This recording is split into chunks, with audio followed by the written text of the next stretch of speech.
Welcome back to Expediting Change. It's your host, Shamaria Kill James.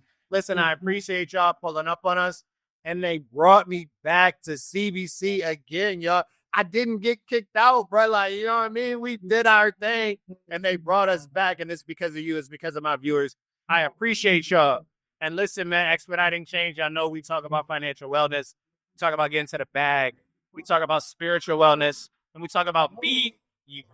So, and today I have a great guest here with me today. I'm going to allow her to introduce herself. I am Dr. Tonija Hope. Doctor. Well, I'm still getting used to that, but I am the executive director of the Ralph J. Bunche International Affairs Center at Howard University, Washington, D.C. What does that mean to you? Ooh, what does that mean to me? It means I get to help shape the future of not only this country, but the world. Well, I like that. How? Well, Howard University is a crossroad of the world. It is a crossroad, particularly of the African diaspora. So we have students from all over the world, all over the Black world, but also just all over the world. Yep. And the education that they receive at Howard University is unmatched, and it arms them with the tools necessary to go back to their countries or back to their communities in the United States with a stronger sense of both self and community, community local and community global, and to do the work that needs to be done to achieve equity. You know, she threw that in there, equity. You like that, right? So why is that important to you, though? Well, I think my whole life, I have been involved in issues of social justice, racial justice. Yeah. Both of my parents were involved in, and it's actually generational. So parents, grandparents, and great grandparents. It's really a family legacy of commitment to social and racial justice in this country and around the world. Love it. So, yeah. So why should that be important to me? As an individual, based off your ideology on community and global engagement. It should be important to you and everybody because we have to take care of each other. And we can't take care of each other if we don't know and understand each other. And so creating opportunities in particular for our students to get to know both themselves, their fellow Howard students, but also the greater world in terms of, we have cultural differences just from East Coast to West Coast of the United States or North and South. Absolutely. I don't really rock on the West Coast. I'm an East Coast dude. Case in point. And so, but, the world is much bigger than, the East and West Coast of the United States. So our students must be prepared to navigate all of the worlds. And so it's important for everybody to be able to feel comfortable in that space, to feel comfortable engaging, because that through engagement, you learn, you grow, you transform, you lead, and you change the world. And what does that, practically, what does that look like? What does programming look like? At the Bunche Center, programming takes different shapes. We do a lot of on-campus programming. So for students for whom traveling abroad is not possible in, particular moments, try to bring the world to them. It is a bridge between theory and practice in the Bunche Center. So students learn, but they're going to learn in their classes at Howard. And we bring them people who are actually living what they have been learning. Yeah. And practicing what they have been learning. So that's one thing. We do support and promote student mobility. So students from Howard leaving to go and live in another country for a semester or a year, learn another language, immerse yourself in another culture, learn how governments in different countries work. What might we be able to take from those countries in those different areas and bring them back to see how they might fit into our own communities. So love that. So accept, reject, or revise my statement. In order for me to get to my most holistic self, I need to travel the world. Accept 1,000%. 100%. 1,000%. You didn't even revise it at all? I mean, I'm killing it, bro. Okay, so now, what does that mean, though? Like, how many continents have you been to? I have been to. Oh, I just ticked Asia off the list earlier this year, so I've only not been to Australia and Antarctica. Wow, are you gonna go to Antarctica? Maybe one day. Oh no, I don't know yeah, yet. don't plan a trip to Australia without me because I want to go to Australia. You know, we can go to Australia, celebrate New Year's, and then fly out and celebrate it again. Yes. I want to do that. Okay, but back to the podcast. Well, we already on the podcast, right? So you accepted that statement, but what if I can't, for whatever reason, mobility, finances, like how do I incorporate that if I can't necessarily travel to all of the continents? Yeah. I mean, in Washington, D.C., one of the beautiful things about my city is that it is incredibly international and very cosmopolitan. You have people from all over the world here, not just, living here, but because we are the seat of government, everybody comes through here for one reason or another, whether it's to come to Howard or it's to visit Capitol Hill. Yeah. But everybody comes through here at some point. But there are also many communities that have settled here, and we have the largest population of Ethiopians outside of Ethiopia here, I believe. Probably the same is true for El Salvador, but we have so many other communities from all around the world that make Washington, D.C. their home. It's not hard to, find where you can engage with people from other countries. You don't have to leave, but definitely, whenever possible, it is encouraged. Where do I start? Go to a museum? But if you're staying here, Is it? Yeah. I mean, yeah, you go to a museum, you could go to a church service, you go to a restaurant, there's community centers, you could go to embassies.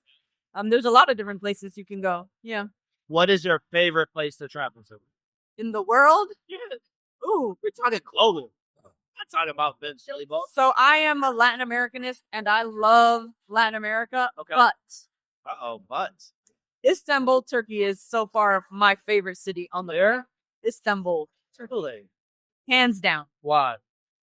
I love how it marries religion, culture, and it is also a crossroads of the world because, one side of Istanbul you're in Europe and the other side you're in Asia. So everyone has gone through Istanbul and everyone has left their mark. And it's absolutely stunning. It's stunning. On the Bosphorus Sea, you've got hills and great restaurants, great hotels. You made me say great restaurant. Calling me greedy. I know. I like your food, so. I had a really good time in Marrakesh, though. I had an absolute amazing time. And it was my first time on the continent. And it was absolutely beautiful. And I think you put that trip together because I think you have a company that you debuted. So why don't you talk to me about it? Certainly, yes. I did organize a little launch gathering, we'll say, for Hope Meridian, which is my LLC that I launched in Marrakesh, and invited some of my closest friends and supporters to join me for the launch. Hope Meridian is a global consultancy that helps bring people together across the African diaspora and across sectors, whether it's investment, whether it's art and culture, sports, etc., NGOs. My network throughout the diaspora, but in particular in Latin America, is quite extensive. And I want people in this country to connect with people in those countries and build things that benefit Black people. Love it. Love it. So what's your ideal state? What would make your heart just melt? What is your goal for Hope Meridian? Like, what legacy do you want to leave with Hope Meridian? I want to connect people, and I want to be able to say, I don't know, in 5-10 years that communities in Colombia or Brazil or Liberia or South Africa have connected with artists, entrepreneurs, policymakers in the United States and also other parts of the diaspora. They could also come from, Europe, other parts of Africa, the Caribbean. I like to connect people. I am a connector. And I want those connections to lead to concrete projects that uplift Black communities around the world. Love it. Love it. So what's next with Dr. Hope? What is next for Dr. Hope?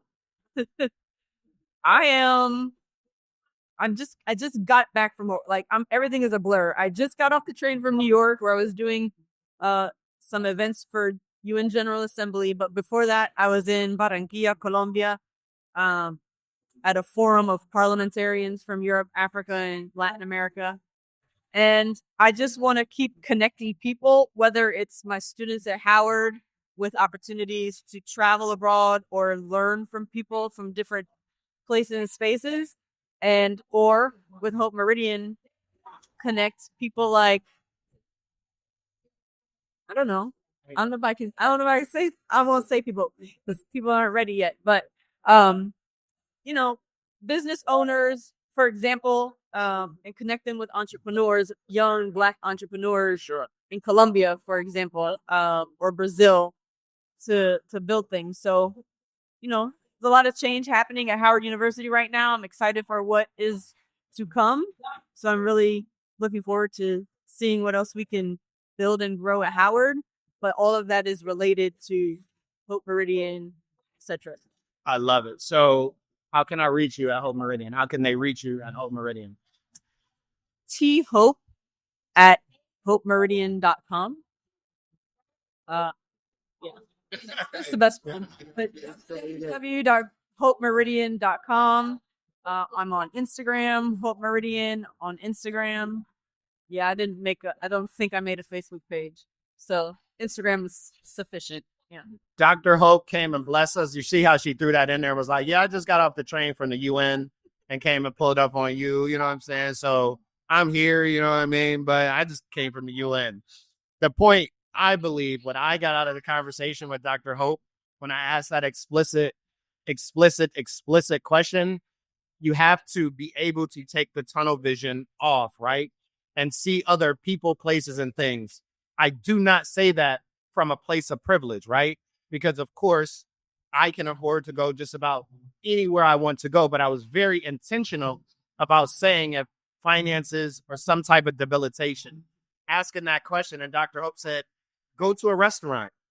If you're on the block, get up, Uber, walk, bus, and go to someone else's church.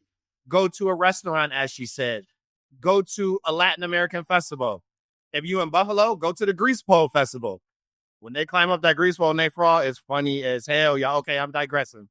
The point is, ultimately, in order for us to become our best and most healed selves, to ultimately be able to get to activism, having advocacy, and getting to the bag, we need to see other cultures, see how other people live. Your opinion of the world is not the only opinion of the world. So get out there and go see the world. We have access to instant information to provide those cultural experiences for you. And if you want, you can hit up Hope Meridian and she can help you build your own cultural experience. This has been Expediting Change. I appreciate y'all pulling up for me.